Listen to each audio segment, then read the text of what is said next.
Why Not? A queer podcast.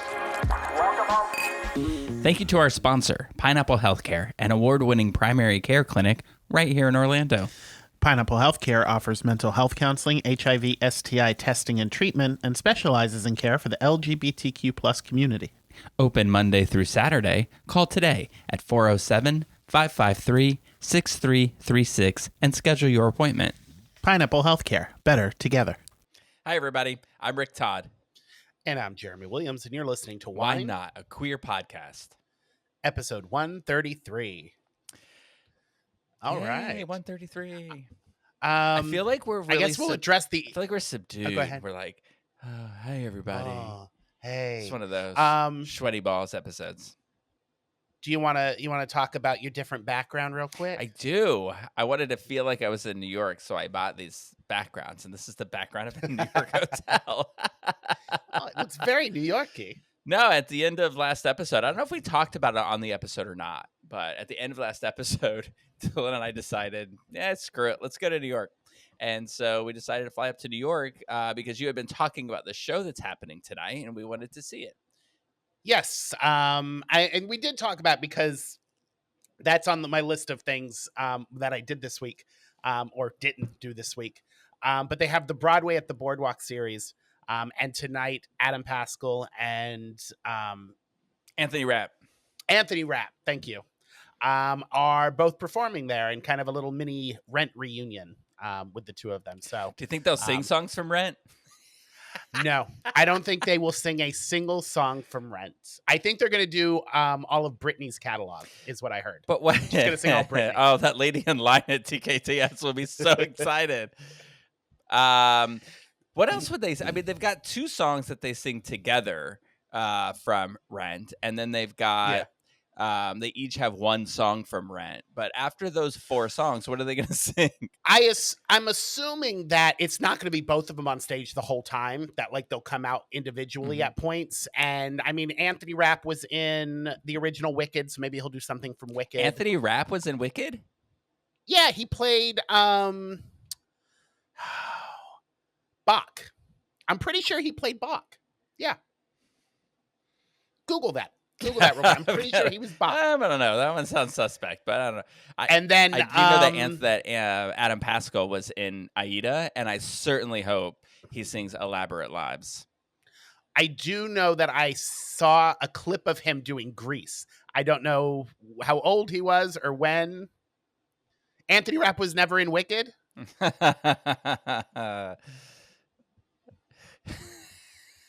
Who was that then? I'm pretty sure that was Anthony Rapp.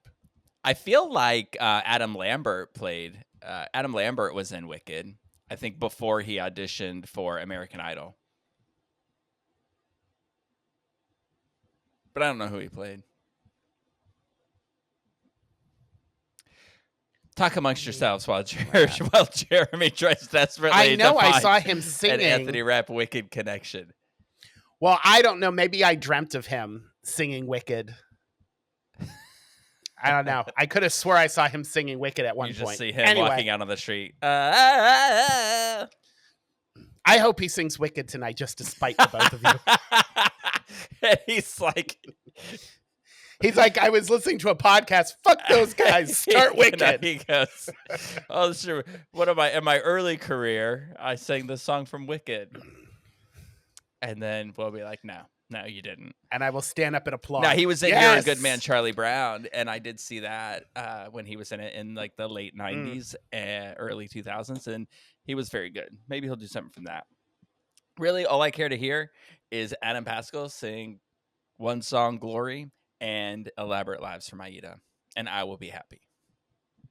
Well, I'm sure he will do both of those, since I'm pretty sure he was in those shows. Yes, that would be nice. But I don't know. What if they did sing Defying Gravity together? That would be fun. Because it's like they're a duet. Do you think they could? Do you think they could both sing it? Is that in their wheelhouse? I don't. No.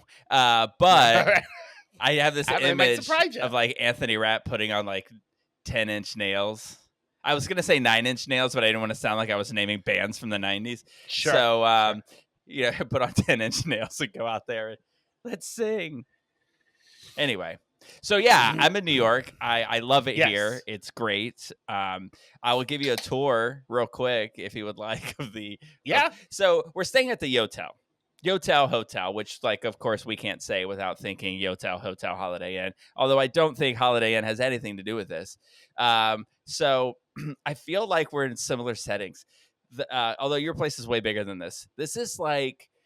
So we picked this because we were trying to decide if we were going to come, and we found this package right through like Capital One travel packages, where we could come up here for 3 nights for $450 a piece with flight and hotel included, which for 3 nights is crazy, right?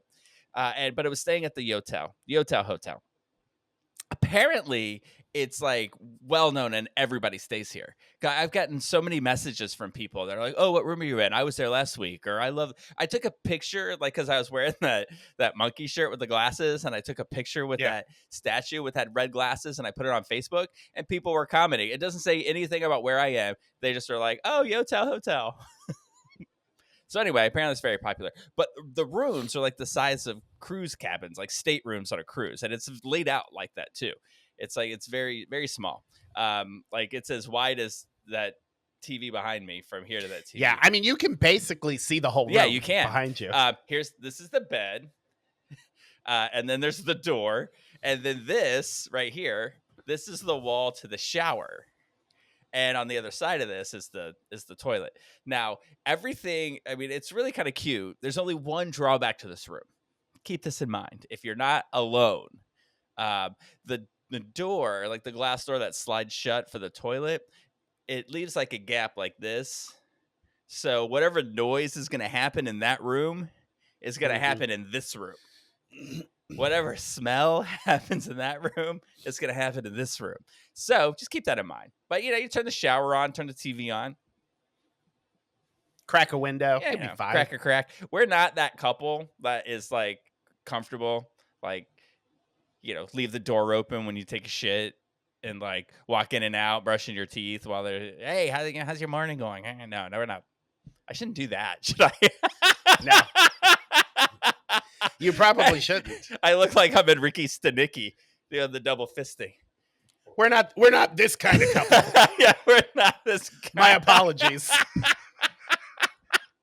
He's giving me the side eye over there because he can only hear me. And he's like, what the fuck are you talking about? Yeah, we're not like this.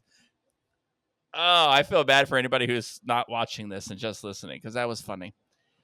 Anyway, so here we are, episode. Anyway, that's the tour. Tour over. I'll get into the whole week later. But here we are, episode 133.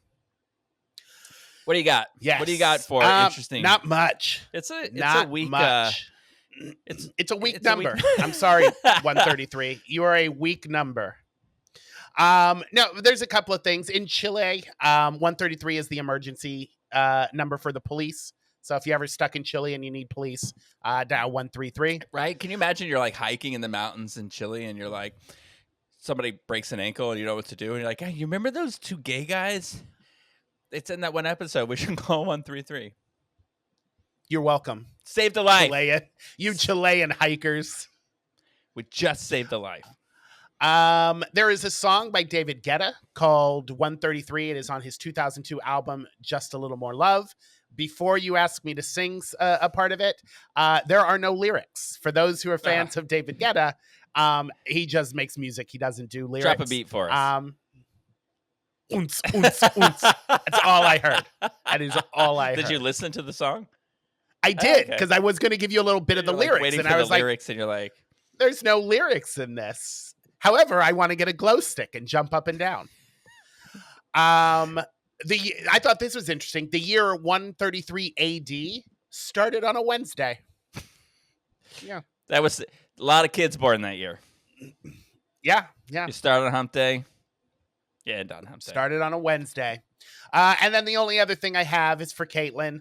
Pokemon 133 is Eevee, which is a Pokemon that looks like a cross between a fox and a deer, that apparently has the ability to evolve into many other forms.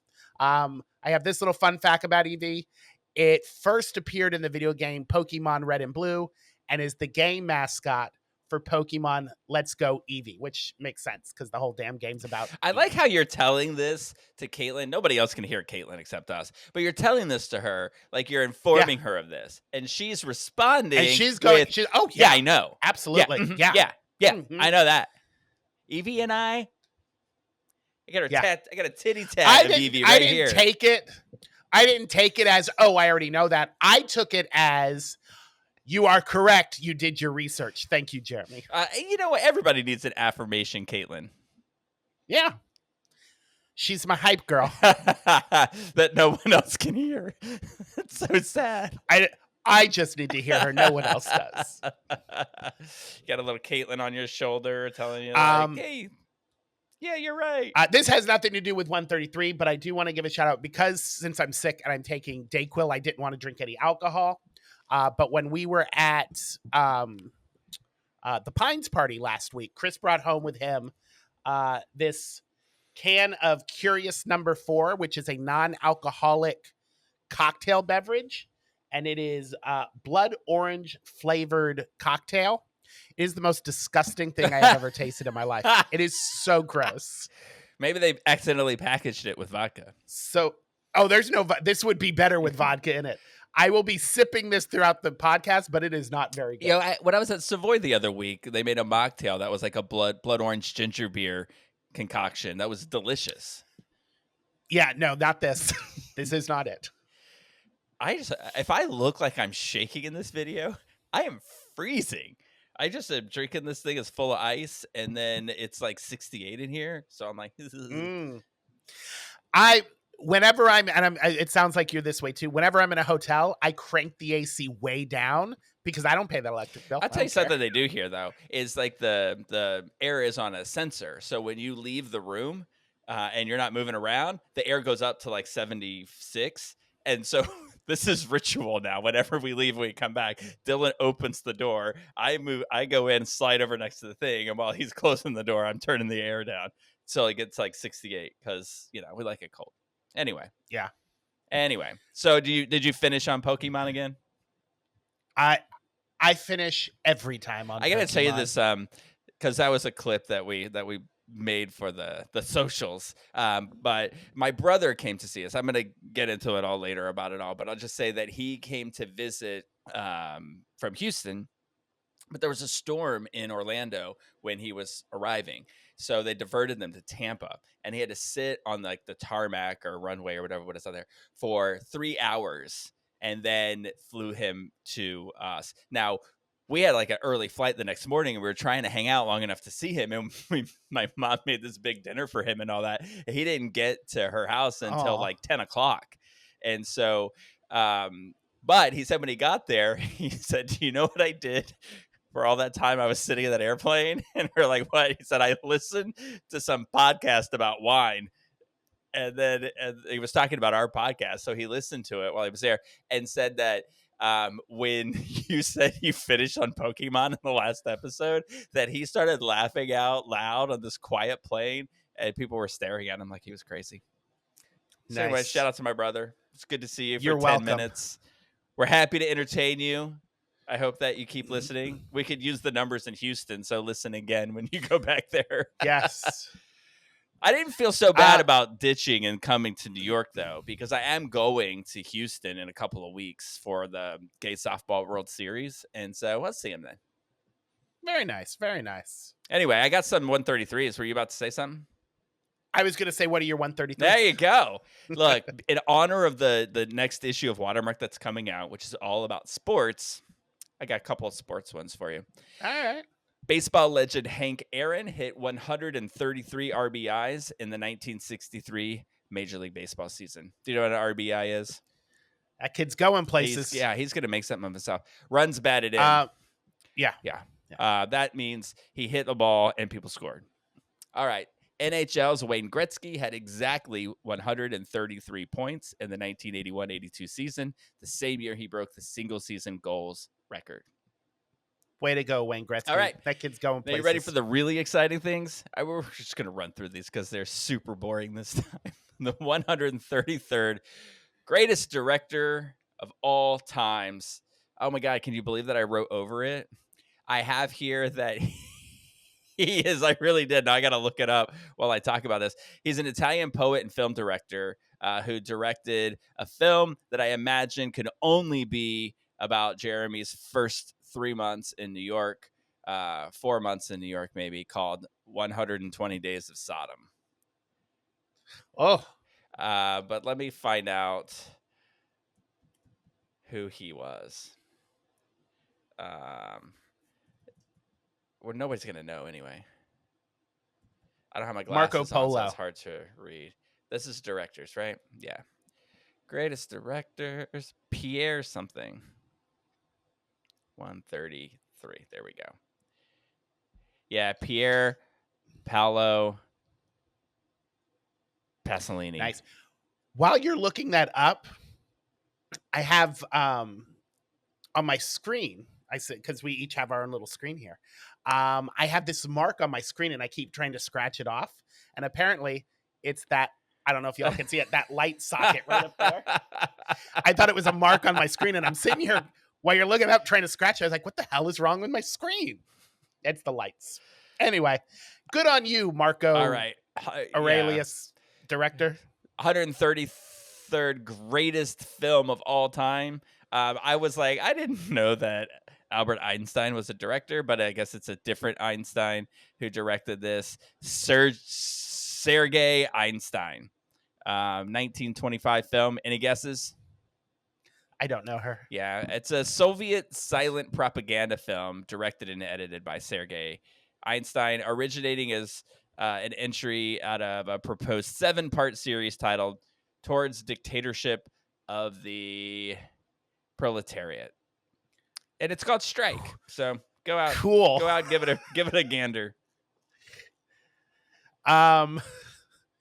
How far does this list go? Because we've reached the propaganda film portion of the list. I'm gonna look ahead real quick. Oh, I'm not sure how much further we have to go. Yeah, I know. This. The next one seems like, I think I looked at the next director, and I think it might be somebody you know. But Okay. you know, it's the one job I have here. You give me that. Anyway, so that's number 133. Beautiful. So I know that you spent most of the week being sick. Do you want to talk about your week? Yes. Even though I started off the weeks, or I got sick this week, I did have some interesting things. First thing, started off immediately after the podcast because, like I said, we're gonna go see the Broadway by the Boardwalk tonight. It's the last one in the series they've been doing all summer, and I was going to go see Zachary Noah Pizer last week. However, I polished off an entire bottle of wine during the podcast, and I was feeling very sleepy by the end, and I passed out on the couch and completely missed the concert. So I still have no idea. This happens every time I do the podcast. I was like, okay, we're going to finish the podcast. I'm going to walk over there because it's literally right over there across the next street over on the water. And I'm like, I'm going to walk over there. And every podcast, I polish off a bottle of wine and then I pass it on the couch. So I've yet to see. It'll be my first Broadway on the Boardwalk concert that I got to see all season. I have been here for the entire series, and this is the first one I get to see. So I know it makes me sad that you didn't go last week because I have a bunch of questions. Like, should we take a blanket? Yeah. Should we take chairs? Do they serve food? Like, what? All these things, and we don't know. We'll find out. We don't know. We will find out. But I did get sick this week, as you can hear in my voice. Do not worry. It is not Legionnaire's disease. For those who've been keeping up on your New York City news, there has been an outbreak of Legionnaire disease. I like how when we first got together, I was like, you were like, I don't feel well. And I was like, convince me it's not Legionnaire's. And you're like, I've already looked it up. It's funny. I feel like the color of my I was like, what's happening over there? Is it like depending on where you're so it's got like a weird. purple tint or a blue tint. I don't know what the hell's going on. It's funny. I'm gonna just it's keep my like hand up weird like too this. when we have Teams meetings with the whole staff now that it's just weird because anybody who meets that gets into that new editorial office in our new space, every person's camera makes the lighting look different and they're all in the same room, but it looks like they're all in different rooms. It's very weird. Lighting is so I think I fixed it. Okay, I'm just not going to move during this entire podcast. So yeah, there was an outbreak in Harlem. They say that they think it's because for those who are in the South who don't know how the ACs apparently work here, I didn't know. I guess buildings that have ACs have water towers on top of them, and that's what they use as the cooling system for these air conditioners. And the water gets contaminated with this bacteria, then Legionnaire's disease gets blown through the vents, and they had several cases going on. Ooh, dead body just fell in the apartment above us. Just fell into the water tank. Oh shit. Yeah. They just heard about what Legionnaire's disease are, and they passed right out. Is that the bitch in 5A? Yes. And if 5A is a fan and a listener, you're not a bitch. Just and if you are, stop walking. If you're so not a fan, heavy-footed. fuck you. Fuck you.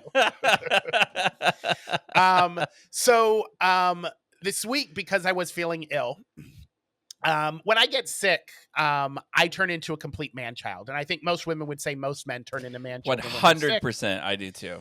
So I like to eat foods that remind me of when I was a child, when I'm just rolled up on the couch with my blankie, and then my mama brings me, some comforty foods that I like sugary cereals and peanut butter and jelly. So I ordered a bunch of cereals and some peanut butter and jelly and some chicken noodle soup and that kind of stuff.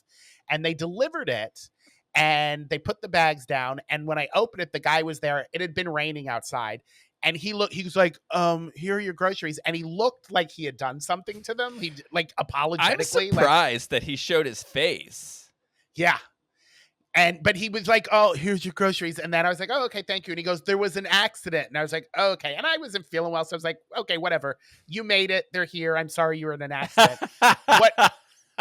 What he meant by accident is there was an accident with my groceries. What if he got hit by a car and he's like, his arm's broken, he's bleeding, and he's like, there was an accident. And you're like, thanks for the groceries. Well, I appreciate him finishing the job, but he looked like he was fine. He was all in one piece. So I get the groceries in and I open the first bag, and it looks like a small animal has been butchered, and there's just what it was is a jar of jelly shattered, and there was blackberry jam. You look like he had that bag of cat from that show we saw. Yes, it was all over the place. I took a photo of it. I'll send it to send it to Caitlin or somebody, and then you guys can post it online. Yeah. But it looked like a small animal had been slaughtered in this bag, and it was all over the cereal and all over the peanut butter. And I was so sad because all I wanted was a peanut butter and jelly sandwich. Didn't you hate that when your mind is set on something and then somehow the delivery of it screws it up because you're either too cheap or too lazy to go out and get it, or too sick? Or too sick. Yeah, I was giving you the benefit of the doubt. No, I ordered you lazy bastard. I think I talked about this on the podcast one time. I wanted like barbecue and a Diet Coke, and I ordered it, and they set it, my door swings out, and they set it right in front of the door. So when I opened the door, it knocked the Diet Coke over. I was so angry. Like, I could not be consoled. And Dale was trying to talk to me, and I was just like, I'm going to get a Diet Coke. And I left because I was like, I'm unreasonably angry about this. So anyway, yeah, I get what you're saying. Yeah. So I rinsed off the peanut butter jar, and I pulled the bags of cereal out of the boxes. So those were salvageable. But like I said, I really wanted a peanut butter and jelly sandwich. So I put my clothes on because I was still in my robe, because I sleep in my robe when I'm sick. I live in my robe. So I go downstairs to the bodega, and I paid $8 for a jar of jelly so I could have a damn sandwich. Oh my God. I'll tell you what, it was a delicious sandwich. Do you think I made that, two of them. They it were sounds fantastic. to me like you're always wearing this robe when a delivery person shows up? Do you think they when have I'm a sick, name for yes. you? They're like Road Nice Man gentleman. up in 14C. I'm sure they have some nicknames. I had to watch me. what I was saying because I know you yelled at me last time for telling everybody your apartment number. Everybody knows now. Come on and visit me in 4A. No, it's fine. So that happened, but I did manage to do a couple of things before I got too sick to leave. I got to the theater and I saw The Naked Gun. Have you seen that yet? Oh no, hilarious. It's a beautiful send-up of the originals.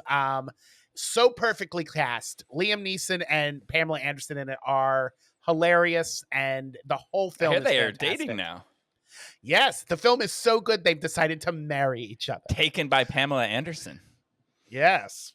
I do want to see that. I desperately Yeah. want to see that. It's so good. I also made it to the Jewish History Museum. Hold on, I have it pulled up here. It is the what the hell is the name of the place? Oh, here we go. Center for Jewish History. And they had an Anne Frank exhibit there where they recreated the attic that they lived in, and you got to walk through it. And it's such an interesting exhibit because it's just a small space that these people, and they lived there for 2 years.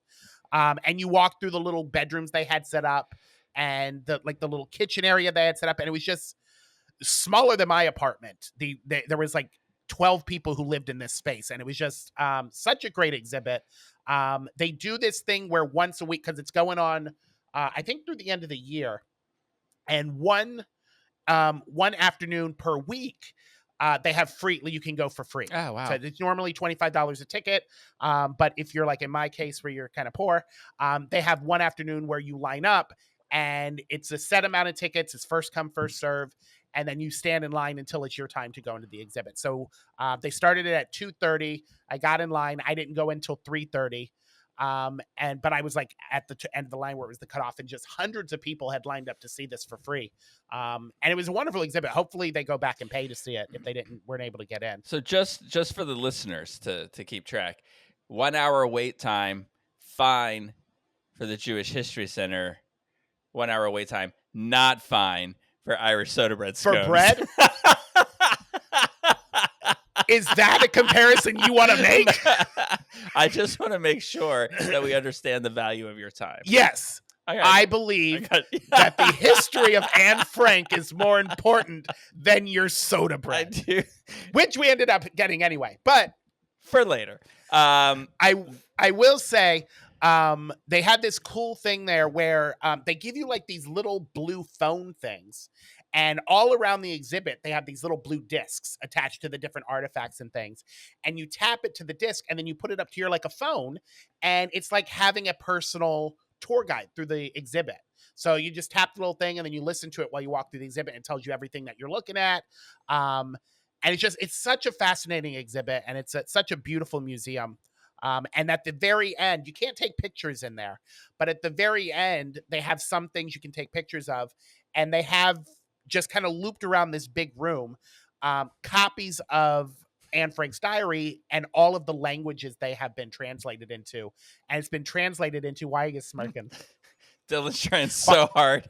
I know. I was like, he's talking about Anne Frank, and I'm on camera laughing. I'm not laughing at you, what you're saying. Dylan's trying. You look like that SpongeBob meme when they're like 25. Dylan's trying so hard to move around and be quiet, but he pulled out this drawer, and it was like, and it was making me laugh because he's trying so hard to be quiet. Anyway. Well, I will move on to the serious stuff. Tell me more about Anne Frank, please. But they had copies of all the language had been translated to.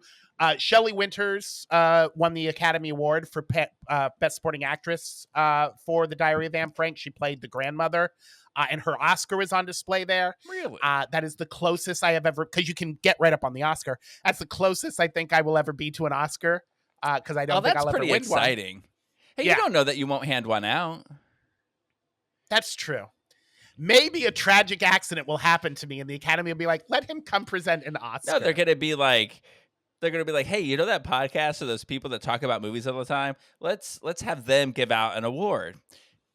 You show up in your bathrobe. I'll bring my Harry Potter reading glasses. We'll read the thing and give out an award, and we'll touch one. An Oscar. We'll touch an Oscar. Not an actor. Depends on who we're giving it away to. Well, it depends on and whether they're on my or laminated list or not. So, other than that, you came into town, and then everything else I did with you guys yesterday. So I don't know if you want to talk about your week, and then we'll talk about what we did together. Sure, let's do that. I want to start off talking about my week by just saying one of the nights, I don't know which night it was, we took a deep dive into videos of Jesus Christ Superstar starring Cynthia Erivo and Adam Lambert, and Josh Gad / John Stamos. And it's just, I can't believe that I wasn't able to see this live. So it's a version of the show that they did at the Hollywood Bowl. Is that what it's called? Yeah, I think they do a different show every year. It's kind of a concert staging of a popular musical. They did Lion King last year, where Kim Kardashian, I think, was that Kim Kardashian bought a spot for her kid in it or something? Oh, did you? I thought you were going to say she was Pumbaa. No. Yeah, she bought Simba, or Northwest with Simba, and there was talk online that she had bought her role in there because she wasn't very good for it or in it. But I mean, hey, if you can bio your way into a university, why not? So anyway, I watched the clips of it, and I gotta say, like, my comments about Wicked the movie are really isolated to that movie because she is so mega talented. It is insane. Like, watching her sing Gethsemane was, like, I like to say, like, a spiritual moment. Like, it was a religious movement watching her do that, and it was incredible. And watching Adam Lambert, it's weird because you're just watching people from the videos they took of their phones, which normally I detest, but in this case I was very appreciative of it. I can't imagine that they haven't recorded this and they're going to give it away some way. I will if PBS did it and they give it away as, like, if you sign up for a $200 donation, you'll get a recording of this. I will sign up for that $200 donation. I want to see this whole show. But it was just incredible. And I think Adam Lambert was born to play Judas in Jesus Christ Superstar. It was just that good. Now, what was not that good about it, and let's give him the space to, I don't want to trash him, but he was thrust into it at the last minute. John Stamos as King Herod. It's just that Josh Gad got better because he had to drop out because he had COVID, but he showed up for the last performance and was hilarious and wonderful and all that stuff. So anyway, I hope it tours, or I hope they take it to Broadway, or I hope that they filmed it and we get to see it because it was really great. Yeah, I've seen a couple of the clips, and specifically Josh Gad's I thought was hilarious and amazing. And yeah, everybody was so talented, and John Stamos was there as well. Poor John Stamos. I love John Stamos. He's a good guy. I like him. I found out recently. So Tuesday night we went to George Wallace's trivia to spend the $10 we won from the week before, and it actually was like we knew a lot more. We got like 10 more points, but everybody else knew a lot more too. But I'll say this. He did a whole thing, like he does this thing where he shows celebrity yearbook photos, and you have to guess who it is. And this was all local people. They had local ties. And John Stamos was one that he showed. And apparently John Stamos lives in Winter Park now. Oh. I didn't know that. But anyway, it was good. I did discover during this thing, I like to think that I'm a little less competitive than I used to be.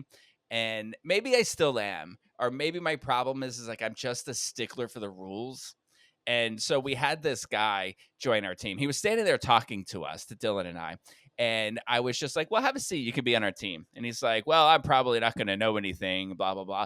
But you got to keep in mind, George Wallace is over 50, 55, something like that. So a lot of his references are from the 70s when he's doing TV theme songs or whatever.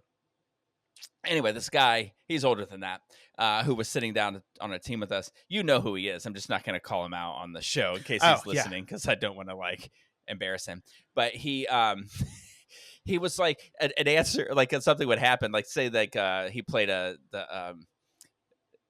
like a theme song for Chips, and you had to write down that it was from Chips. He would be like, "Oh, I know this one." He's not whispering to Dylan and I. He's like, I know this one. That's like Chips. Oh, that Eric Estrada. Let me tell you, when I first saw it, and he's just going on about the story, and I'm like, dude, he's asking the next question. Can I hear it? And I was just like, stop giving away the answers. Anyway, it made me laugh. But it was a good time. We did not place anywhere or anything like that. The next day, we went to the Pride Chambers monthly mixer, which was cool. It was at the Wren this time. And yet again, every time I step into that building, it looks completely different, and it was really cool. Oh, is the Cowboy Bar gone? They are changing it into the Nosferatu thing. So yeah, so that was pretty cool to see all that. Yeah, and then I kind of already talked about Friday. My brother came into town, and so we saw him for a hot minute, and then took off because it was getting late and we had an early flight. So Saturday we began our trip here. So we'll kind of touch base on the different things that we all did together. But part of this like really cheap package that we got was flying on Frontier like first thing in the morning. Oh. Now, I feel like I flew on Frontier a while back. Apparently the coloring of my background is my mood because you said Frontier and my whole screen went red.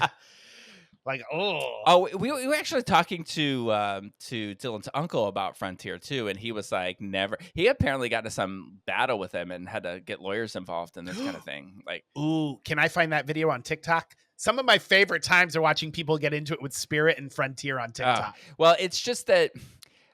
I mean, I guess there's a reason that it's low cost. There's Breeze Airlines as well. Now, Breeze is really inexpensive, but Breeze is really nice planes. And I mean, they're inexpensive because you don't get anything. But also, I guess Frontier, you don't get anything either. It's like $6 for a soda on Frontier. You don't get anything. But it's okay. For me, a 7 a.m. flight that's going to be 2 hours, I don't need anything. I just want to close my eyes and you leave me alone and we're all good. So that part was fine. But I remember saying the night before, because it was such an early flight, I'm like, the last 2 times I've had a 7 a.m. flight, it's taken me 15 minutes to get from the curb to the gate because we have TSA pre-check. So there's no long lines for anything. And I'm like, we don't need it. So we're just going to get there an hour before the flight leaves and we'll be fine. That is not the case. So we get there and there is this humongous line to drop off your bags. It is so long. I mean, it circles back 4 times going this way. So I was like, well, there's a short line over here. I'm going to go stand here for a minute. Dylan, you go into this line. And then about 15 minutes while I'm standing in this line, this lady comes over and she's like, if you're not here to change your flight, you're in the wrong line. If you're just dropping off your bags, they're not going to take them. You got to go to this other line. So I go back to the line where Dylan had been waiting in. And I was just stressing the whole time. They had 2 people checking bags for all of these flights. Now, listen, if you're a budget airline and you've got the cheap flight is the early flight and they're all packed, maybe staff a little, like 3 or 4 people. Anyway, your flights are so cheap because they save money on not paying for staff. But then here's an idea: go a step beyond, because there's an airport that I've done that's done this. How about nobody? You have one person going through like little kiosk, print your bag tags, put them on, and then you take them up to a thing, weigh them, and throw them in. Or just slide them in, go. Robots. Yeah.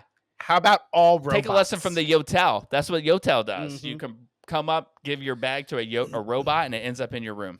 I didn't try it because, I wanted my bag right away. I saw that because when I came by the room, when you walk into the lobby, there is literally a giant robot arm. Yeah. And it says on it, I don't remember. What did it say on it? Yobot? I don't know. Yobot. Yes. Yobot at Yotel. It said iYobot. And I was like, what is that? And Dylan was like, that's how you get your luggage to your room. And I was like, the future. It's the Matrix. I love it. Yeah. Now, I will say in this podcast, as I say in all previous podcasts, I welcome our robotic overlords, and I am here at your disposal. Go on. So, yeah, I mean, it's coming to that. Anyway, I guess part of this, too, though, is I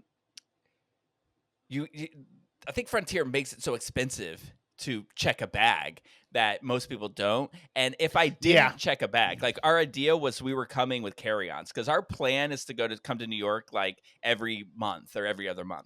And so we're trying to figure out how to do it inexpensive and efficient. And that's by just using a carry-on bag. Now I went to pack my carry-on bag, and because I had to bring an LED light or like this ring light and a microphone and podcasting equipment, all this, it wouldn't fit with all my clothes. Like there's no way the light was going to fit in that little thing. So I had to upgrade to a check bag, which is what put us in that line anyway. If we didn't have to do that, it would have been fine. So then that was fine. We get here. We end up taking the train. I talked about it when we went from LaGuardia, but we were taking the train from JFK to Manhattan. I don't know why anyone does it any other way. Why you would take a $115 cab or $130 Uber from JFK into Manhattan is beyond me. It was like a $9 ride. It's like four something for the air shuttle that goes right into the station that you get on to come right to Times Square. It's so fast and efficient. I asked Chris that because when I was heading up to see Chris last week at we went to the Pines, he was like, "Oh, you're gonna want to go to Grand Central Station and get yourself a train ticket, and you're gonna want to take a train here."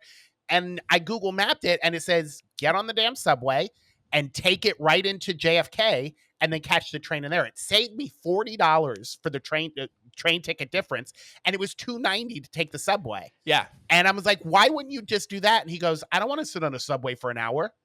I said, "You're gonna sit on something for an hour? You might as well sit on a cheap subway." And it's picking up. A lot of people are doing it. I mean, our entire train was like, our car was full of people. And it was a pretty smooth ride. Yeah.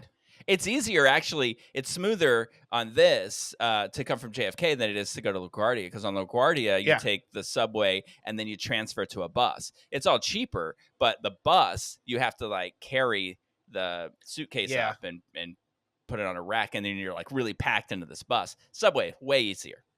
So that's my advice to you all. Take the trains. So then I talked about the Yotel. Really cool. So when we landed, we went to lunch at a place called Obeo.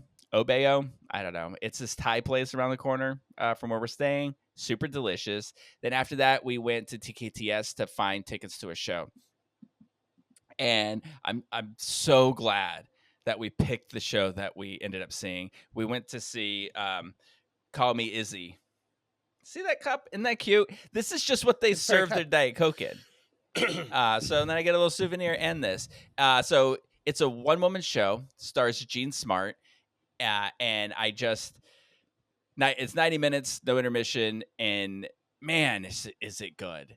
It's so, I always say this, like, it's stunning to me to see professionals do their job and to do it well. She is such a good actress, so good at it. It's basically like this sort of, I hate to say white trash, but actually I don't hate to say it. I used to throw white trash parties that I loved. It's just not cool to say it anymore. But she's like, she lives in this woman lives in a mobile home in this terrible relationship where she's abused. And it's about just her telling her life story, and she wants to be a writer, and she's, everybody thinks she's amazing, and just all these things that happen. And when you get to like the climax of it all, she is just so broken and powerful at the same time, and she's just incredible. She's just so good. Anyway, loved it.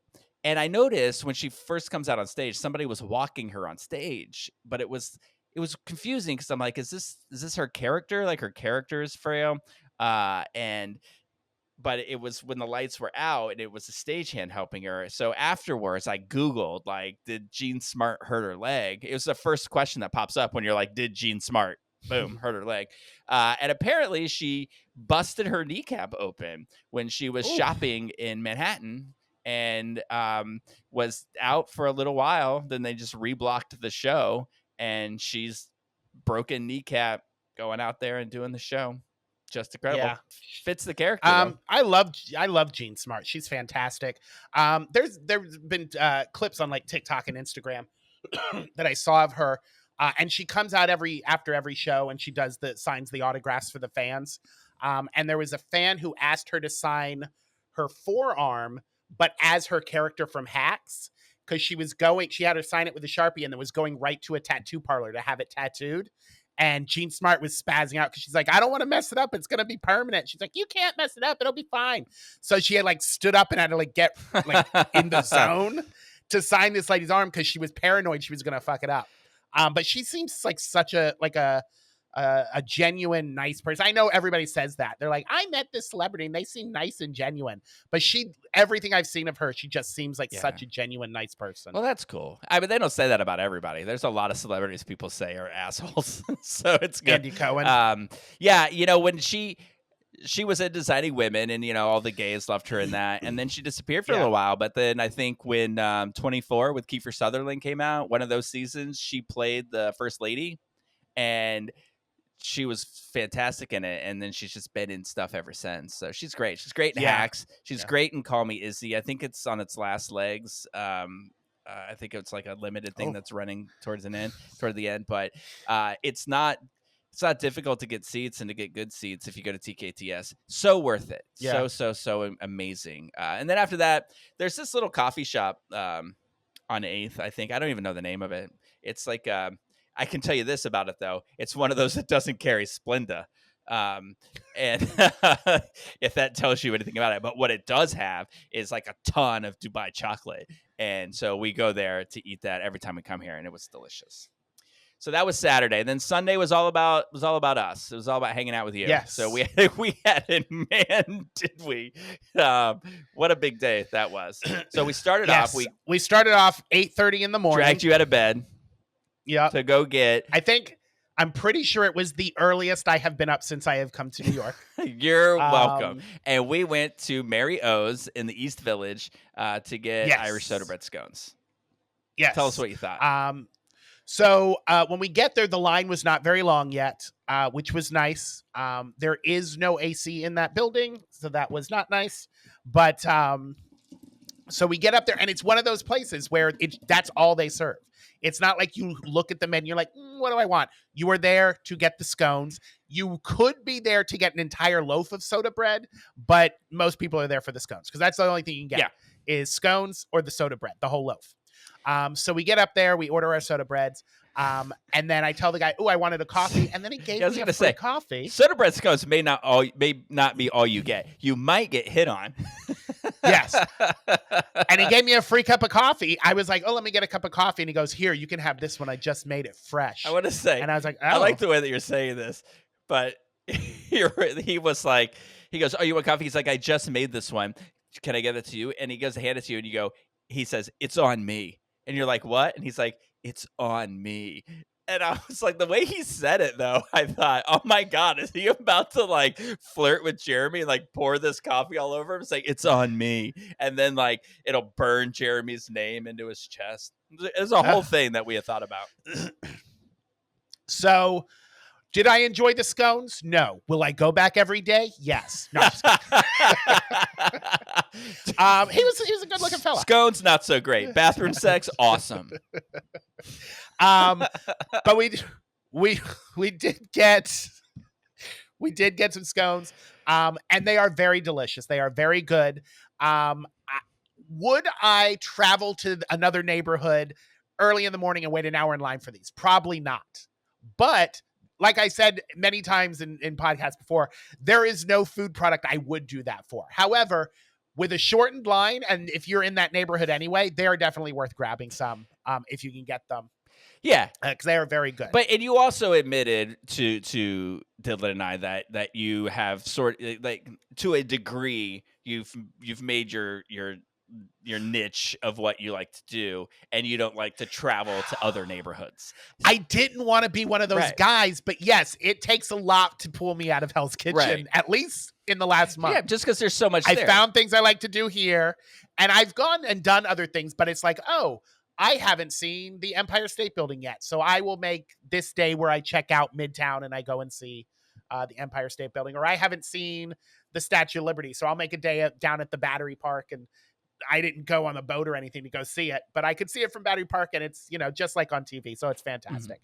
But yes, I have found myself being one of those people who really enjoys the neighborhood I live in, and it takes a lot to pull me out of this neighborhood. Yeah, I mean, but it was good. They are very tasty. It happens. I mean, when I lived here, I went to work and I worked in Times Square, and when it was over, I went to the West Village. So it was Times Square. I mean, it was like my apartment, Times Square, and the West Village, and that's what I did every day. And so it wasn't like, oh, let's go to this museum or let's go check this cool thing out that this has to do. I mean, I lived here for 3 years. I never once went to the Chelsea Piers. Never once went to where you went last week. The Pines, or Fire Island, anything. None of that.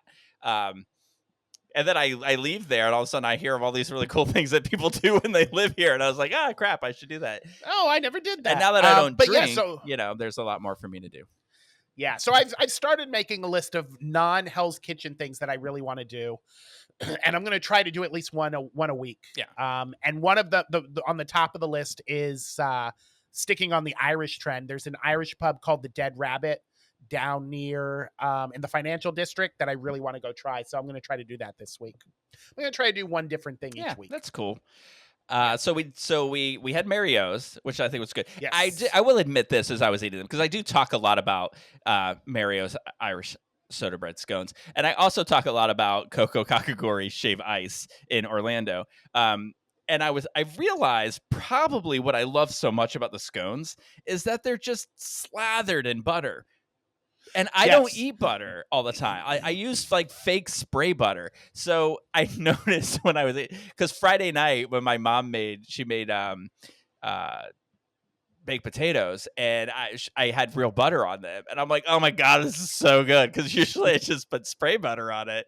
And so anyway, I admit that's probably a large part of it. It was because they make their own. I'm pretty sure that I read on that board that they make their own Irish butter that they put on it, and they make their own blackberry jam. And that's what they slather on. Yeah, it's all homemade. It's so good. Anyway, everybody should check it out. And it's just a cool story behind it, and that's probably why I like it so much. Is that she, because of a news report of what she was doing during COVID to help people out, they did a news story on her, and she made so much. She got so many like orders to mail these out that she was able to use the profits from that to open this bake shop that only makes these things. Before she made them in like a restaurant.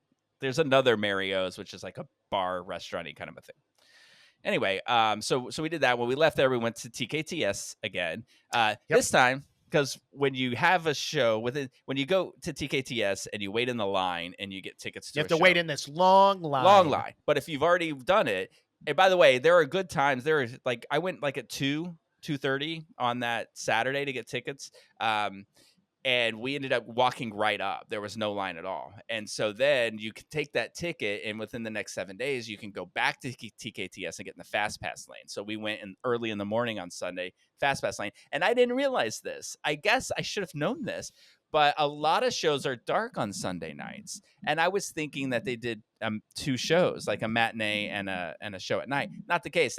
They all do matinees, but only a few do shows at night. So we were trying to decide what to get, and I think we narrowed it down to Little Shop of Horrors, which is an off-Broadway show. Had a kid in it, the guy who played the son of the Good Wife, which I had seen, and I was like, oh, that would be fun. And also had one of the actresses from Victorious, which I was excited to see. Yes. I forget her name, but she was the bully one. Caitlin just asked which one. Jade, yes, is playing from Victorious, is playing Audrey in Little Shop of Horrors, which I'm still gonna go see. Yeah, I mean, I would see it if I was staying longer. I would go see it. I love Little Shop of Horrors, and that would be fun to see. If Jonathan Groff was in it, I think he opened it when it opened off Broadway. He was in it. If he was in it, if Jeremy Jordan was, in it, who I think he also has done it in this off Broadway series. He did. Yeah. So either of them, hands down. But because it was just like that was something I had seen so many productions of Little Shop of Horrors, and you and I are fans of Stranger Things, and that was available for an evening performance. Yeah, so clearly we picked that to go see. Now Dylan not a fan of Stranger Things, but I was just like, this is really the only opportunity I think I'm going to have to see this. So I would really like to go see this if that's okay with you. And it's a prequel to everything, so it doesn't matter if you know all the people or not, although they do like drop Easter eggs throughout the whole thing. So we get tickets in. Now, before the show, the reason that we got an evening show instead of going to a matinee is that we were going to take a tour of the city, in the sense that we had a shot list of promo photos for this podcast that we wanted to take. So we set out on an adventure to do that, where we walked 8,000 miles to Rochester and back, and hit every... We did the entire Empire Trail. We did every single thing that you would think, like, hey, you should get a photo like this or a photo like this. As many as we could get, until we were just so tired of walking up and down stairs and taking trains and going all over the city. Because we went down into Times Square to get some inside the subway station. that we were gonna. Then I was like, okay, well, let's just take a quick jaunt down to Christopher Street Park and get some in like the gay area there, and then we were coming back. We're like, oh, let's jump over to Grand Central Station, which we did, and then after that, it was just kind of like, you know what? Let's do them later. Let's get Times Square later tonight, and let's get the Broadway posters later tonight, sort of a thing. So we took a break, and then we went to see Stranger Things. Do you want to? Yes. Well, first we went to dinner. Oh yeah, we went to Juniors, and we went Juniors, so which was good. right across the street from our theater. Very good. Very. I had the bacon cheeseburger, which was fantastic. I've been there a few times, and everything's really good. I think Rick had a pile of beef between two potato pancakes, slathered in gravy. I gained 800 pounds. I would say this though, our waitresses are really nice and cool, but we were talking about like, you know, places to live in New York and whether like, because Manhattan's so expensive, you know, whether it's going out to like Brooklyn or Queens or that kind of thing. What's that experience like? And the waitress just happened to walk up while we were talking about this. And so I said, for whatever reason, I was like, do you live in Brooklyn? She's like, what? And I was like, no, where do you live? And then I like, what a weird thing to ask somebody, right? Because she probably thought I was going to follow her home. And so she was very kind, and we talked about it. She lived in Jersey. Yeah. Yeah. It didn't help the fact that he's like, where did you live? Me and my husband are thinking of moving here. And she's like, oh, I live in Jersey, just across over here. And he's like, oh, tell me about it. What kind of dwelling do you live in? How much do you pay? Tell me what street you live on. It was very creepy. Now, when Jeremy says my husband and I are thinking of moving here, we are always thinking of moving everywhere that we take a vacation to, and we start looking up how much things cost and living in a dream world. I don't want anybody to get nervous, you know, in Orlando. I know where I live. But yeah, so it was a fun conversation, and then we go to the show. Yes. You know what? I want to tell people about one of the Stranger Things. The first shadow. I want to tell people about the conversation that we had, about this app, but I don't want to give away the app because I don't want somebody else to steal the idea. Oh, right. So we can't. Let's just say, without saying, before we went into the show, we've had a very nice bathroom. Yes. So I have this issue, which Rick and Dylan saw. My bathroom in my apartment is very small, and the toilet is right in front of the door. So unless you are, I don't know, 3.5 feet tall, your knees hit the bathroom door. So you have to sit on the toilet sideways, or if you're lucky enough to be home alone, you can poop with the door open. So I'm always on the lookout because sometimes you just want to sit on the toilet and poop and play on your phone, and you can't do that in my bathroom. It's not built for that. So I'm always on the lookout for public restrooms that are comfortable bathrooms to hang out in. And the theater there has a very nice, which is attached to a hotel. Marriott Marquis. Has a very nice bathroom that you can really hang out in for hours. It's really nice. Yeah. So we walk up to the show, and it's really cool. Like the air, like when you walk into the theater, it's like, it looks like the house.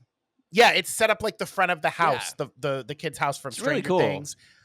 And one thing, this is only the second show I've seen in a Broadway theater. The first one was when Watermark was here for our retreat, and we went and saw Take Me Out. And I was surprised by how small the theaters all are, because I'm used to seeing things in like the Dr. Phillips Center where you're like 1,500 seats and people are watching with you.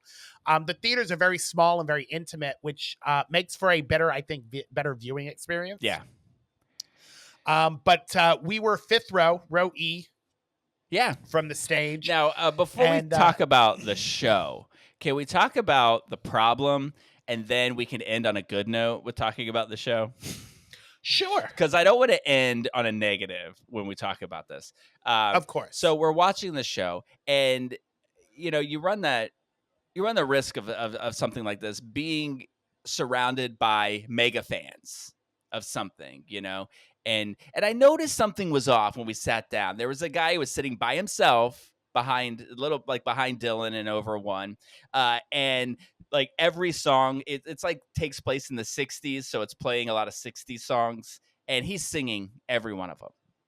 And I'm like, this queen wants to be a part of the show. I could tell something was going on.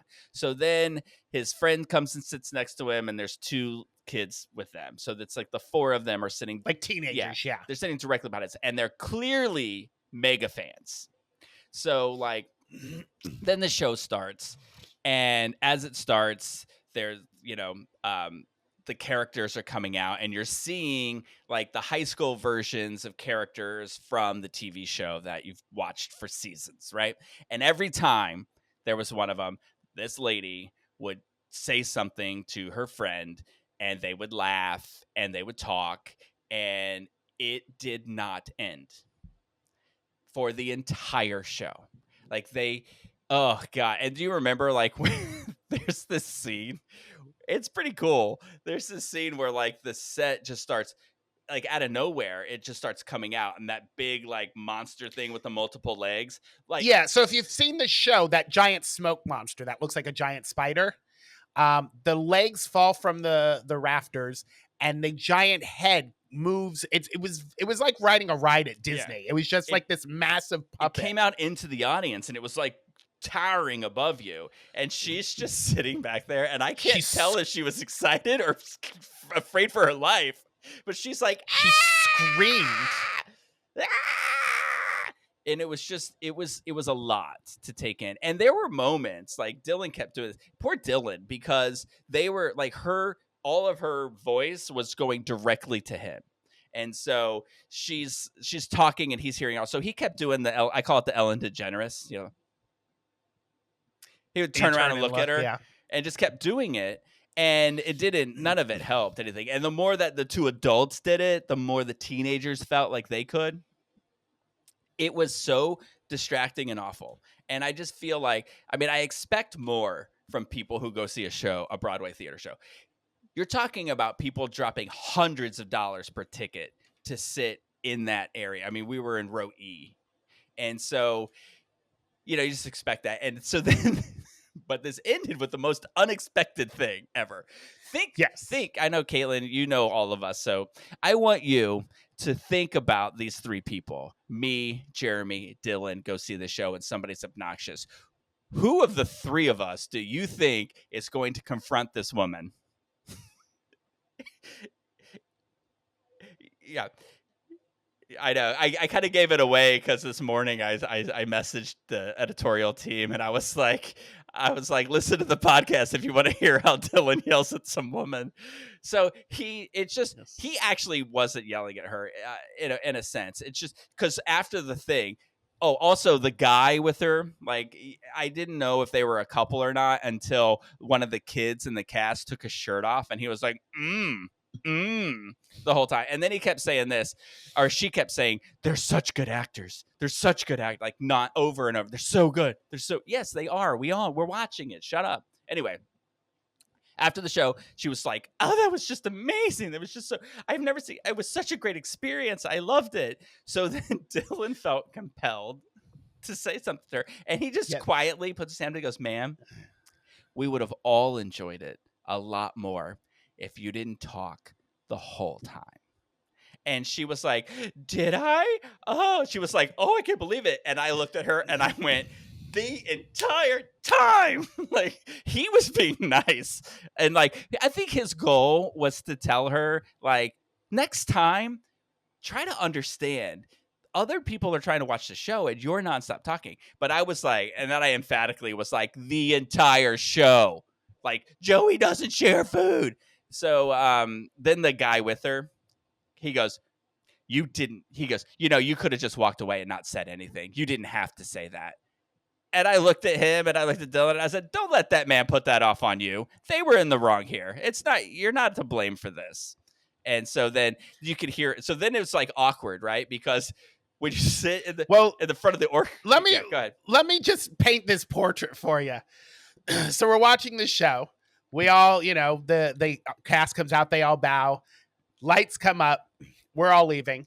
Now, yes, Dylan was right in front of the people. So he got the brunt of it. I had heard some of they're whispering back and forth, and I think everybody heard the lady scream when the monster came out. But so when we stood up, Dylan turns around and he's like, says his piece, and he's like, and Rick's right. He said it very politely where, like, in the future, when you go to a Broadway show, maybe shut the fuck up.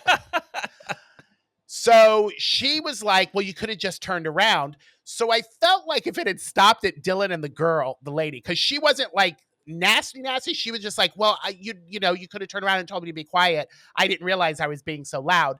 It's when her friend and then Rick got in. And then it was like they both said something, but then they started having conversations with each other in a loud whisper, as if to say, I'm privately talking to my partner here, but I'm talking loud enough so you can hear me. And that's where all of the entire time, Dylan, she was talking the entire time, and he's like, he could have turned around and said something to you. But it's a packed theater, so this is happening, and none of us are moving because the audience is leaving.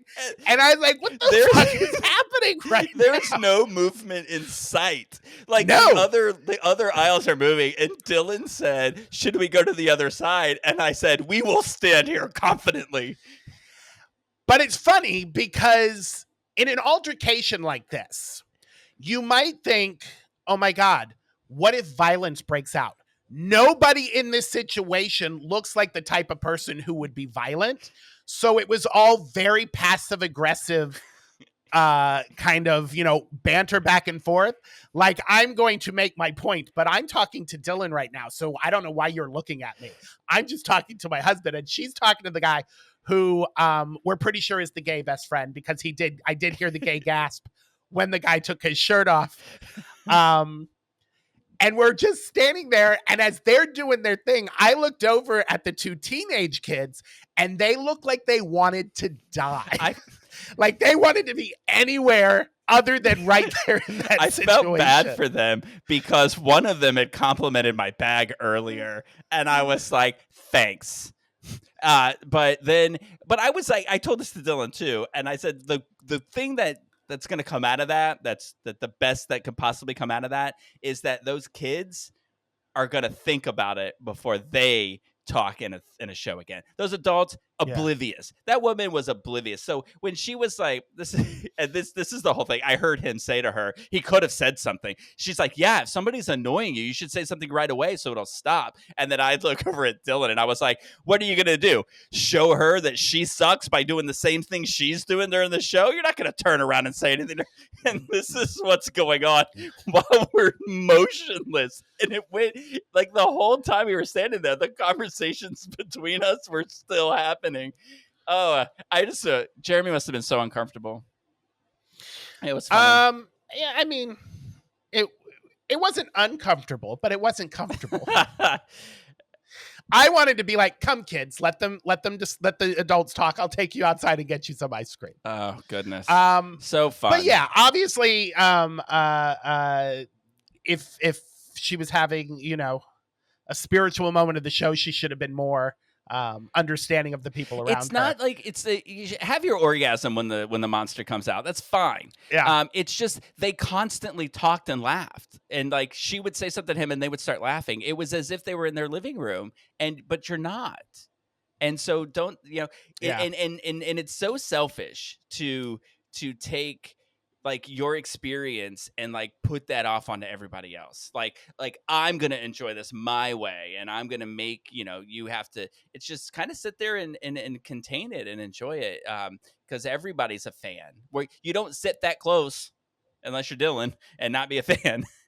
You know what I mean? So anyway, and that's what I felt bad about too. Cause he didn't even want to see it. He didn't even want to go to that show. I've never seen him confront anyone about anything like ever. And he just, I think when she talked about how much she enjoyed the show, that broke him. And he's like, I would like to as well. You horrible woman.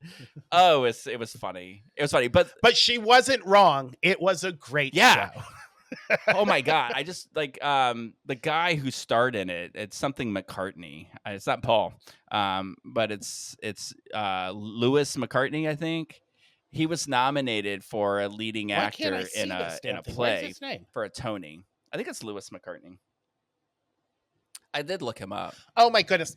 I can't find his name because I'm looking at the character names, not the actor names. My bad. Yeah. So Lewis McCartney. Yeah, Yeah. he's really good. He plays creepy, like it's great. They do a great job in this show. It amazes me, like on an open stage with a live audience, that you can still be scary. That you can have jump scares. You can have things that I think are camera tricks to make things work, but you can do it live. They were so good at that, and he was good. Yeah. I feel like if what's the guy's name that won for Oh Mary? Cole. Cole. Oh, I Cole don't mean something. to say the guy, the non-binary person that won. If Oh Mary wasn't in this season, then this kid may have stood a chance at getting that, because he was really good. I mean, foaming at the mouth and like just like when demons were taking him over. Really, really incredible stuff. Yeah, and this won a bunch of like technical Tony Awards, and you can see it exactly why. The effects, the lighting, the sound, everything is so fantastic. The puppetry. There's this one scene where he's in the attic and his mom comes in and she's afraid of spiders, so he has jars with spiders in them, and you can see they're like little electronic spiders on like a little track or something. But then like spider arms start coming out of his back. And I can't even see how they did it, but like giant spider arms started coming out and like wrapped themselves around him. The effects in this show are amazing. You could tell something was coming because he started taking his shirt off, and I mean, showed his abs. I mean, come on, this little weirdo nerdy geek guy was ripped, like zero body fat, abs, everything. But he takes his shirt off and then around him start coming these spider arms from like his back. But then he puts his shirt back on and turns around, and there's nothing there. There's no backpack where things would have come out of. Like, how did they do it? Really, really cool. Oh, and you know what else was surprising about this? We didn't know this going into it, but T.R. Knight is in it. Oh yeah, from Grey's Anatomy. A gay. Yeah. Your video cut on me, so I can't wait to listen back and hear all the things that you're saying, because sometimes the video cuts out. But yeah, we didn't realize he's from Grey's Anatomy. Had that big public fight with that guy that's in Grey's Anatomy who called him, I think, the F word. The F word. And so he ended up leaving the show. But yeah, it was really cool to see him. He's really good in it as well. But as far as the effects go, I want to say there were several moments in this show where they levitated and you could not see. There's one where you could. When the doctor like went up through the roof, you could tell how that happened. But the rest of them, no clue. There wasn't like, you know, like if you have a harness on you and it pulls you up, you're going to see it tug on something. I was looking for it. There was nothing. The people were just hanging in the middle of the air. It was super cool. Yeah. And it's a great, it's like Rick said, it's a prequel to the TV show. So if you're a fan of the TV show and you go in, there's a lot of Easter eggs. A lot of the adult performers in the series are children in high school in this show. And it's just so well done. And it's done in episodes, sort of like, you know, the show. So the show opens and then like this thing happens where, you know, the monster's coming through the other dimension, and then the lights cut out and the Stranger Things theme song comes on, and it has the title card for Stranger Things, and everybody loses their mind. Not just the lady behind us, but everybody went crazy and they applauded. And then there's just a lot of things that are just set up that are tied into the show, very episodic. There's 2 parts. 2 episodes of the show. And then at the end of the show, because it's like this see-through screen that comes down and the show ends, and then it's got the little next episode view credits. Yeah, it says view credits or watch next episode. And the little thing comes down and it clicks view credits, and then the screen goes up and they all come out and bow. It's really cute. Yeah, really cool. Just so well done. And such a great show. Yeah. If you're a fan of Stranger Things, absolutely you should see this. Because of how technical it is, I don't know if this will ever tour. I don't know if this will ever be on the touring list. There's so much of it that I don't know how you could kind of box it up and tour it. I think it might, because I think Harry Potter's touring, and I think that the technical team behind Harry Potter is the same team that's behind this. Oh, So is it? might. Oh, well then maybe. But I don't know if how it you does, find. you should actually see it. Sometimes you watch a show and you just say like, how can anybody else do this? How can anybody else play that role other than that kid?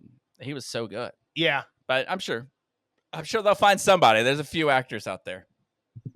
Yeah. So anyway, yeah. And he's fantastic. And it's funny because I was watching clips last night of the show and the actors, and he's done some interviews, and he's just so, not only is he, very normal and even spoken, but he's almost like all of his interviews, he's very NPR. He's just like, hey, yeah, I really enjoyed doing the show. And it's like, you were nothing like the spazzy little kid you are on stage, because he's a spaz on stage. He's so creepy too at times when he talks to his mom. Oh, it's like get the heebies. So yeah, it was really good. But a great show. Yeah. Great show. If you get a chance, you should and afterwards, I think because of our encounter following the show, we opted not to finish the photo shoot. We're going to try tonight, maybe. Hopefully, we'll get them in, because I feel like the nighttime Times Square shots will be really cool. But we'll see how it goes, because we do fly out 7 a.m. because it's press day, and we have to put a paper together. And 7 a.m. comes really early when you got to get to the airport an hour and a half early. Yep. So yeah. Rick and Ryan were feeling a certain way after the show, and I had to use the bathroom. Dylan and Ryan. Really bad. Dylan and Ryan? Dylan and Rick. Or Dylan and Lord. Rick. Oh, my God.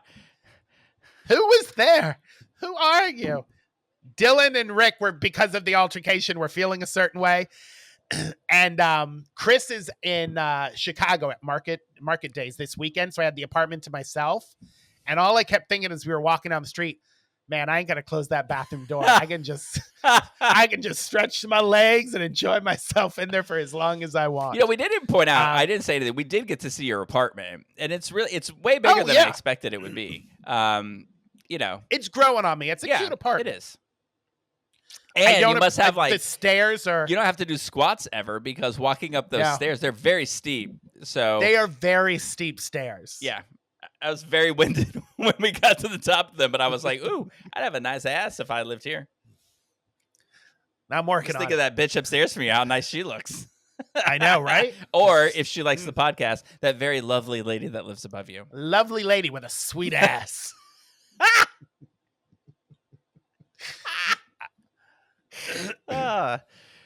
Anyway, so that was that's our pretty week. much our week. I will say that today, though, we did venture out to do something this morning, and that usually we stay on the west side, because I'm a west side guy. I'm not an east side guy. It's all about, to me, it's about arts and entertainment and that sort of thing.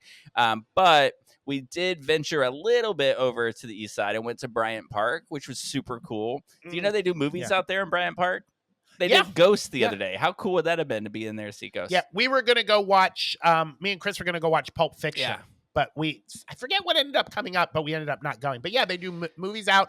And if they have videos, if you go on Instagram or TikTok, because the movie starts at a very particular time, or they let you on in the park at a very particular time, and people line up with their baskets and blanket, and then they blow a horn saying it's okay to go on the lawn, and then they bum rush it so everybody can try to get a good seat. It's kind of comical to watch. That sounds like fights should break out. So then, so we did, and then we went into the public library, and I'm pretty sure you talked about this on the podcast, but the public library here is stunning. Beautiful. It's beautiful, but it's also like just cool. Did you go to the treasures exhibit? Yeah, I went through.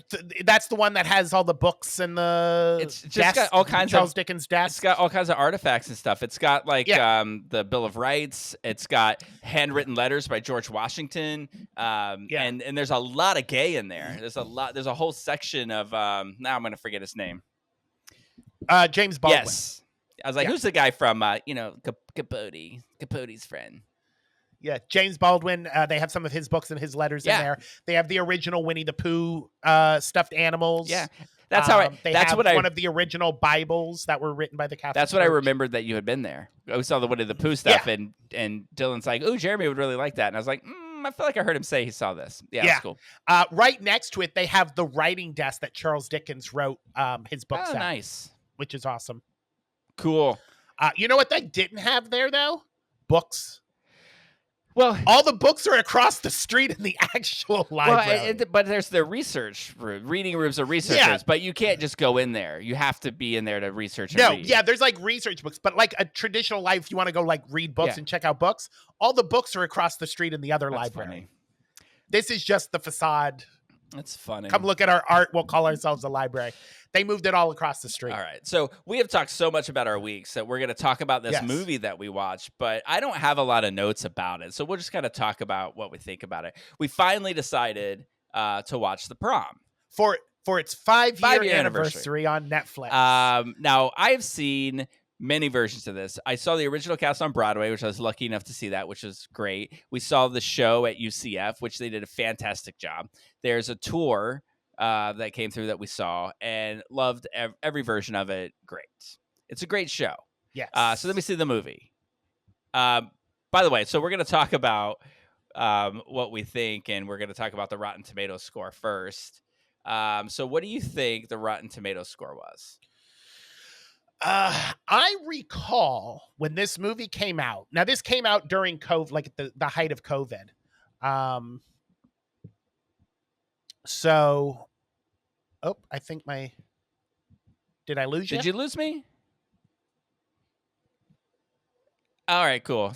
Oh, you know what? I wonder if maybe Caitlin put herself on mute because I lost. She put herself on mute, and so we stopped hearing that buzzing that's constantly going on. I hear like a win, not a win, but like an open mic and sound. She put it on mute, and we both. And then it disappeared, and I thought that the signal. We were both looking at like, what happened? Am I plugged in? All right. Anyway, funny. So, what was your Rotten question? Tomatoes? Oh, I was saying, I remember when this came out because it came out during COVID, and people online were trashing this. But I vaguely recall I think critics liked it, but audiences didn't. So I'm going to say that critics gave it like an 88, and I'm going to say audiences gave it a 75. I want to let you know that you are being very generous when it comes to these rankings compared to what the actual numbers are. Critics 54. Ooh. And audiences 61. And one of the comments was even like, during COVID, this watching this during COVID makes me realize how celebrities are just so oblivious to the way they treat people. I was like, what does that even mean during COVID? So yeah, it wasn't a big hit. So the gist of the show is there's this lesbian who wants to take her girlfriend to prom. Nobody knows who the girlfriend is, but the PTA finds out that she's going to take a girl to prom, and they're like, we cancel prom. And then then these actors who need a good cause and good publicity are like, let's go there and let's help her fight for her prom. And so it's just sort of all the shenanigans about trying to get this prom to happen while these actors are trying to get good press. And this girl's just trying to dance with the girl she loves and kiss her, Yeah. So I don't know about it. You've seen the other versions, right? You saw the UCF. Yes, I saw the tour that came through, and I saw the UCF one that came through. I love the show, honestly. But I have to tell you, I liked the movie version a lot less than the stage version. And I think it's because they add an element that I don't think is necessary. And I don't know if they added that element because the actors that they hired for the movie are big names that they needed more dramatic scenes. But the whole storyline between Dee Dee, the Broadway superstar, and James Gordon's character, I forget his name. But Barry, the gay guy, Barry. There's a lot of things between them where like she's trying to get him to reconnect with his mother, who's played by Tracy Ullman. That whole storyline, unnecessary. Yeah, it just added a real dramatic thing to this upbeat, dancey musical that didn't need to be part of it.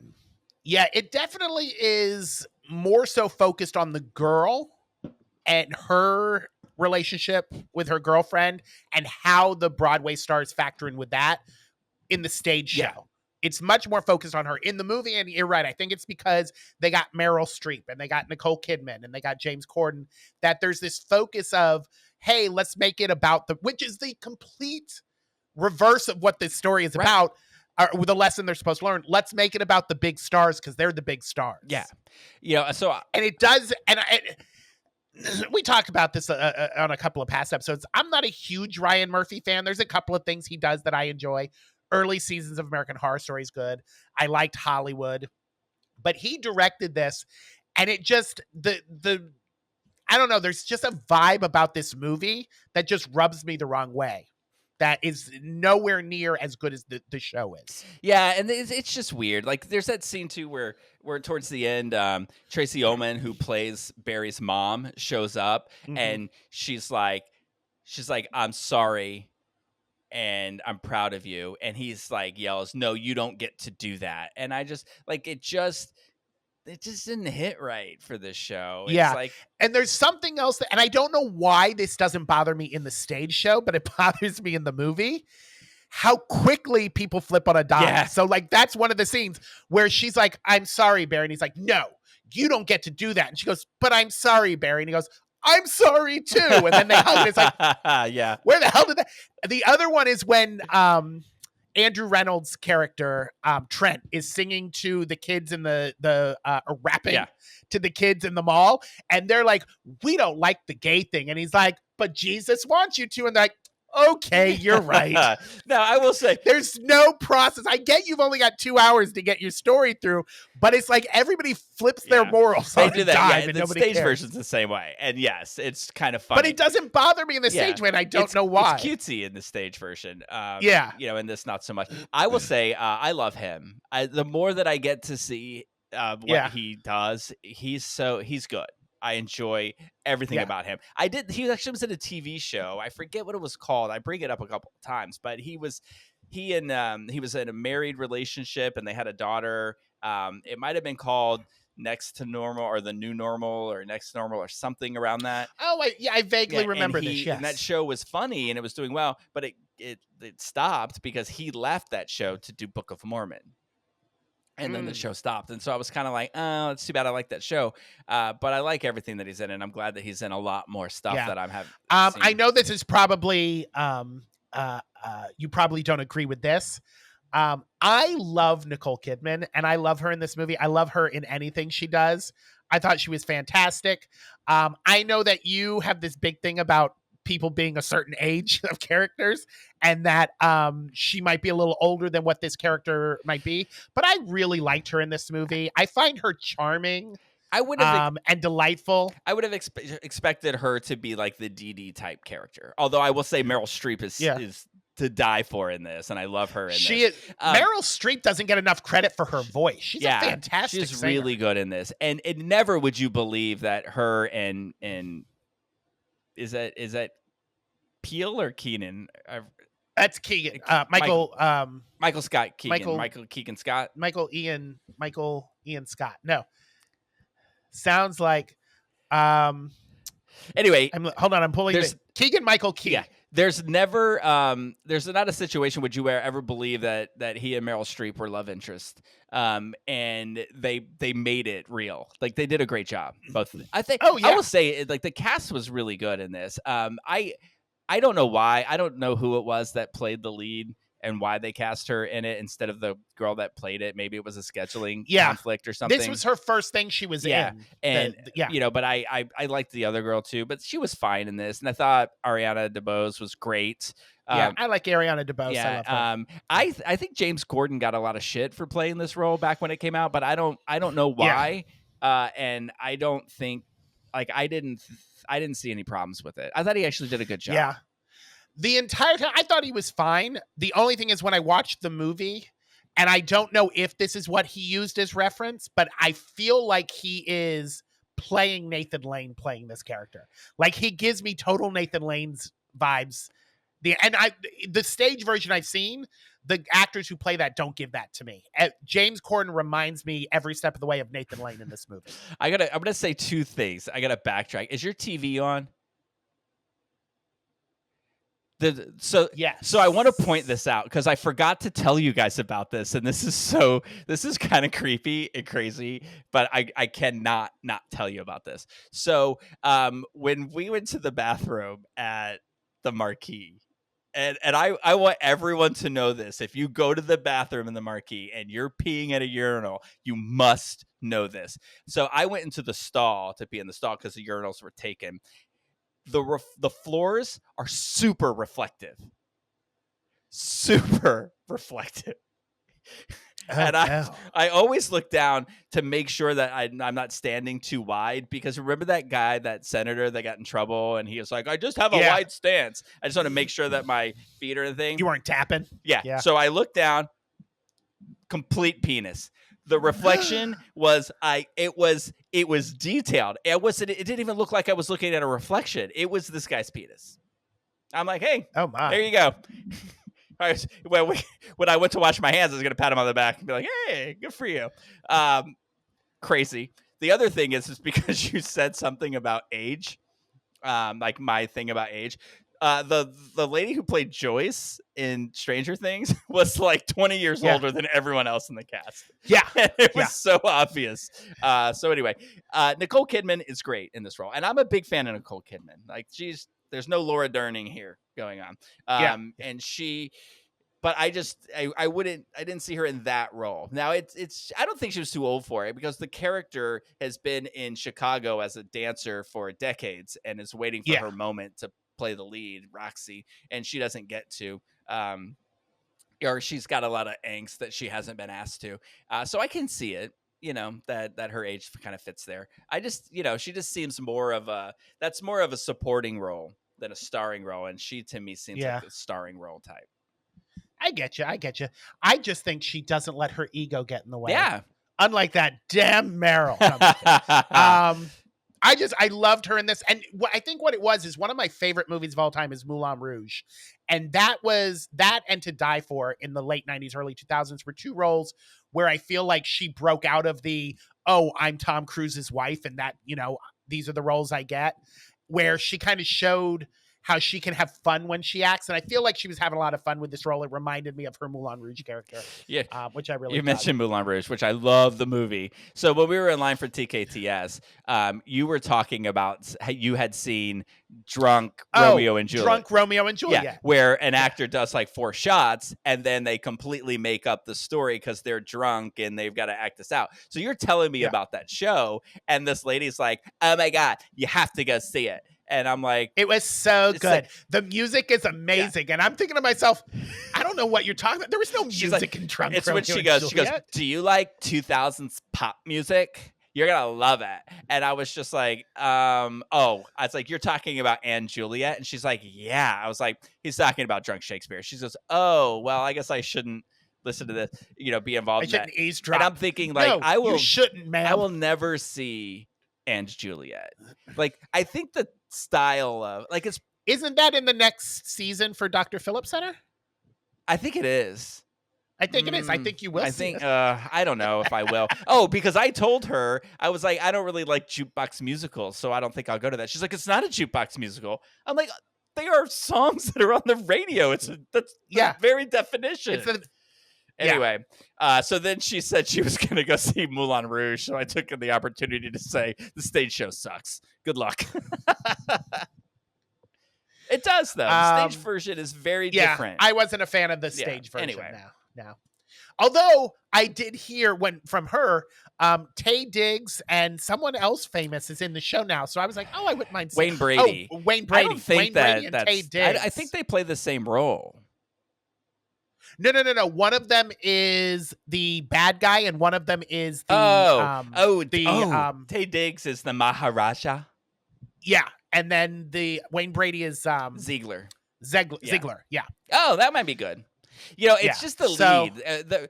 No, it's not. It's like we already talked about it, but my problem is that they do too much with compacting. They do the whole mashup of too many songs. Yeah.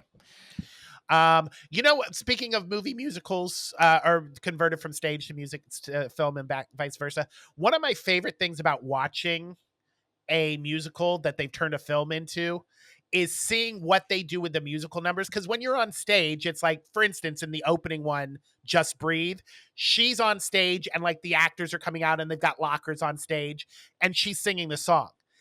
In the movie, I'm curious how the conversations go about how we're going to stage this particular scene, because when she's singing it, she's swimming in a swimming pool and then she's playing dodgeball. And it's like, why do you have to add all these extra layers to it, Jay? Hey, look, we're on film, so we can put her in real life scenarios. Just have her singing in the hallway. I don't need to see her swimming laps or getting dodgeballs thrown at Listen, her. if there is one scenario where you need to be reminded to breathe, it's when you're in a pool swimming.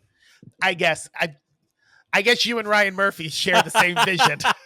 Because I was like, I don't think she needs to be in a pool, because her swimming career does not come back up in the entire movie. No, she doesn't ever swim again. Also, she doesn't play any sports ever again. Yeah, that's why. Like, you don't. Well, I mean, other than the fact that she's a lesbian, they don't indicate that she's a sports person. No, not once did they show her playing softball. So, but I just don't get. Yeah, like why? Why was she in the swimming pool? They don't bring it up again. Yeah. She wasn't, or was she? Did they say something like, "Oh, not only will this happen, but you'll get kicked off the swim team"? Maybe that was a line that came up later. I don't remember that. I don't know. I just find one of my things that I like to watch is how they stage them. Another one, when they did the Dear Evan Hansen musical, they just kept putting him in weird rooms in the high school. I did like, and it's like, just let him sing. The one thing I did like about Dear Evan Hansen is the way they did the first song, "Waving Through a Window," because that was like he was like lost in the sea of people, and they did a really good job. And this in the stage version, you've only got a limited cast, so people are walking across the stage, turning around and walking back to create this thing. But this is like the first day of school, and there's all this commotion going on around him. And then what was really cool is the song that they added for the girl is they went back and showed her version of that same day, and she also felt like that. It was really kind of, that part was cool. But I'm a Dear Evan Hansen fan, so I will yell at anybody who's like, he shouldn't have been in that, and he shouldn't have done that, and blah blah blah blah blah. All I will say about the Dear Evan Hansen movie is whoever decided on his hairstyle should be absolutely fired. I mean, I know why that was horrible hair. There's also, it's weird because and sometimes Ben Platt looks like he's a person wearing a Ben Platt mask, and do you know what I mean? Yeah, I get you. But I think that the reason is because he's older. It's the same thing that happened to Adam Pascal in Rent, in the movie version of Rent. It's just they aged and they're playing people that are younger. So to hide their hairline, which clearly I'm also doing, you grow your hair out and you cover up the hairline. So I think that's what that was all about, was just to make them look younger. But yeah, I agree with you. But it never does, because, and I don't know if maybe I'm just different this way. Longer hair on a guy makes them look older to me. Yeah. And so they need to go shorter, but it's reverse for females. Like if you do a female with long hair and then you want her to age 10 years in a movie, so they always give her like a short bob. And I'm like, oh yeah, shorter hair. That's because middle-aged women love their little bobs. You know what else I think to that's do what it to is. make a middle-aged woman look older? A tight perm. Yeah. I gotta tell you this. Dylan's back in the room because he left for a minute. He's probably gonna be annoyed that I'm saying this. He asked me the other day if he should get a perm, and I was like, "Fuck no!" I was like, what? Oh my god! I was like, "Let me show you a picture of my mom in her 40s." I was going to ask before the end of this podcast whether I should move forward, because I've been thinking about dyeing my hair and my beard, and I thought that would be the worst hair question during this whole podcast. Not anymore. No, but Not he did. anymore. He's like, there are different versions of perms. They don't have to be tight. He just wanted wavy hair. I get it. He looks good no matter what. No waves. I looked over at him and said, he looks good no matter what. No and he's looking hair. at me like this. I bet he's going to attack me like I'm a woman who talks at a theater show. You're going to finish up and he's going to be like, listen, the next time you're doing a podcast. He's like, you know what would make that podcast way more enjoyable for me is if you didn't mention my damn name. Yeah. Anyway, good time. So where were we? Oh, so the movie is on Netflix. Did we finish? Well, we kind of did. We were just giving our opinion on it. How many grapes do you give it? Yeah. If I had not seen any of the stage versions of this, I probably would give it like 2.5 or 3 grapes, but having that comparison, I'm going to say 2 grapes. You know what's interesting about it too is like they're all good. The performances are good. They can sing. It's great. It's just like There's the just, things that, like I said, there's a weird there's something vibe about about it, it that just doesn't click for me. yeah. I'm gonna go. And I'm I'm gonna go 3. pretty sure it's the Ryan Murphy of it all. I'm gonna go 3. I usually like the things that he does. I don't know. Like I think when I I know. think of him, I think of season 1 of American Horror Story. I love the 911 shows. Like he created those. Oh, is that Ryan Yeah, Murphy? like those are great. Oh. And Hollywood, like yeah, Hollywood was good. Was good. So I don't think of the things that aren't so good. I like to be optimistic But in yeah. my Ryan Murphy thoughts. So what I will say, because I know a lot of people with these kind of things, they don't like how everything wraps up nice and neat with a tight bow. I appreciate it because the world sucks. Yeah. So I like watching things where everybody gets a happy ending at the end. Yeah, I bet you do. Everybody gets a Pokemon. Yeah. Yes. And I enjoyed that everybody got there. Even the mom, Miss PTA. I wanted to mention that because you Um, said something about how people like change on a They dime. flip on a dime in She this, was yeah. like, so Ariana DeBose comes out like, I'm the girl that she was taking to the prom, and I love her, and we're gonna go to the prom. And the mom's like, we will talk about this at home, and she storms off. And then a minute later, she's at the prom, being like, I love you. Yeah. She goes, we'll still talk about this at home, but I love you. That was the kind of the twist in there. I think we kind of skimmed over for those who haven't seen it. Ariana DeBose's character, Alyssa, is the girl that Emma is in love with. She is also the daughter of Miss PTA, who is trying to get Emma not to be able to go to prom. And she doesn't know that she's in a secret relationship with her daughter. And there is so the entire movie, she thinks she's doing this for her daughter, but she's actually doing it at the detriment of her daughter. Yeah, and there's a thing that happens in the show that is one of the most awful things. So the school board or like the ACLU comes in and sues and all this, and so they say you have to have a prom that's inclusive. Yes. So they do, but the PTA throws another prom that's going to happen at the same time, and only Emma's the only one who doesn't know.